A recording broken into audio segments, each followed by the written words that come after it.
नमस्कार, news for nation देख रहे हैं आप। मैं हूं आपके साथ रश्मि। राजद की तरफ से पार्टी कार्यालय के लिए जमीन की मांग के लिए आवाज अब और तेजी से उठने लगे हैं। आपको बताएं कि राजद के नेताओं को कहना है कि बीजेपी और जदयू उनके सवालों का जवाब नहीं दे पा रही। यही वजह है कि जब उनसे सवाल पूछे जाते हैं तो वो टाल मटोल करते हैं। यानी कि इस वक्त अगर हम बिहार में आरजेडी की बात करें तो लगातार पार्टी कार्यालय के लिए जमीन की मांग की जा रही है। कहा जा रहा है कि जल्द से जल्द जमीन आवंटित किया जाए। तो वहीं अगर हम नीतीश कुमार की बात करें तो उन्होंने साफ इनकार कर दिया है। उनका कहना है कि सत्ता में आने के बाद मैंने सभी पार्टी के कार्यालय के लिए जमीन आवंटित कर दिया था। ऐसे में अब मैं जमीन क्या आसमान से लेकर आऊं? तो लगातार बिहार में आरजेडी और एनडीए सरकार के बीच खींचतान देखने को मिल रही है। खासकर जिस तरह से अब आरजेडी की तरफ से जमीन को लेकर मांग उठ रहे हैं, उनके नेताओं की तरफ से अब ऊंचे स्वर में ये कहा जा रहा है कि जल्द से जल्द ये डबल इंजन की सरकार हमें जमीन आवंटित करे। तो वहीं दूसरी तरफ इस डबल इंजन की सरकार ने ऐसा करने से सीधे मना कर दिया। और यही वजह है कि अब राजद के प्रवक्ताओं और नेताओं की तरफ से कहा जा रहा है कि हमारे किसी सवाल का जवाब ये डबल इंजन की सरकार नहीं दे पा रही। और यही वजह है कि इन लोगों की तरफ से अमर्यादित भाषा का इस्तेमाल किया जा रहा है। क्या है ये पूरी खबर? क्या कुछ कहना है राजद के लोगों का और किस तरह से राजद ने बीजेपी और जदयू का मुंह बंद करवाया है, आपको पूरी जानकारी देते हैं। कार्यालय के लिए राजधानी में जमीन के मुद्दे पर राष्ट्रीय जनता दल ने भारतीय जनता पार्टी और जनता दल यूनाइटेड को घेरा है।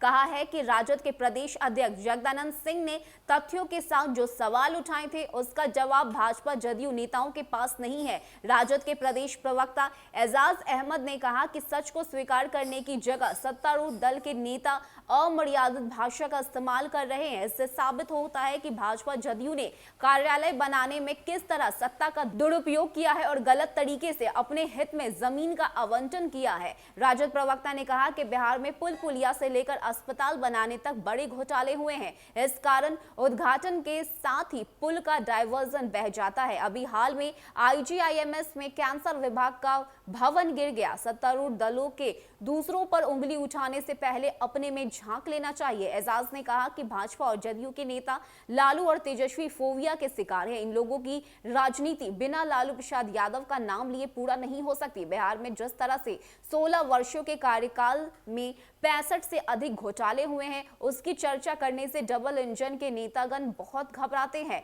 जबकि यह सभी लोगों को पता है कि बिहार में पुल पुलिया बनाने से लेकर अस्पताल बनाने तक में बड़े घोटाले हुए हैं। सृजन घोटाले में जिसकी पारिवारिक संलिप्तता हो वह दूसरों पर दोषारोपण करने से पहले स्वयं अपने में झांक ले तो बेहतर होगा। एजाज अहमद ने मुख्यमंत्री नीतीश कुमार से अविलंब राष्ट्रीय जनता दल के कार्यालय हेतु अतिरिक्त जमीन आवंटन किए जाने की मांग की है। टाल मटोल और बहानेबाजी की नीति किसी भी दृष्टिकोण से उचित नहीं है। तो राजद की तरफ से इस डबल इंजन की सरकार पर घोटाले करने का आरोप लगा जा रहा है। कहा जा रहा है कि 16 वर्षों में इस सरकार ने 65 घोटाले किए हैं, चाहे वो पुल पुलिया को लेकर हो या फिर हाल ही में जिस तरह से आईजीआईएमएस में कैंसर भवन के दीवार ध्वस्त हो गए थे। इसको लेकर भी अब राजद की तरफ से इस डबल इंजन की सरकार पर आरोप लगाए जा रहे हैं। लेकिन इस सबके बीच बड़ा मांग पार्टी कार्यालय के लिए जमीन आवंटित होना है। आपको बताएं कि लगातार राजद की तरफ से और साथ ही साथ नेता प्रतिपक्ष तेजस्वी यादव की तरफ से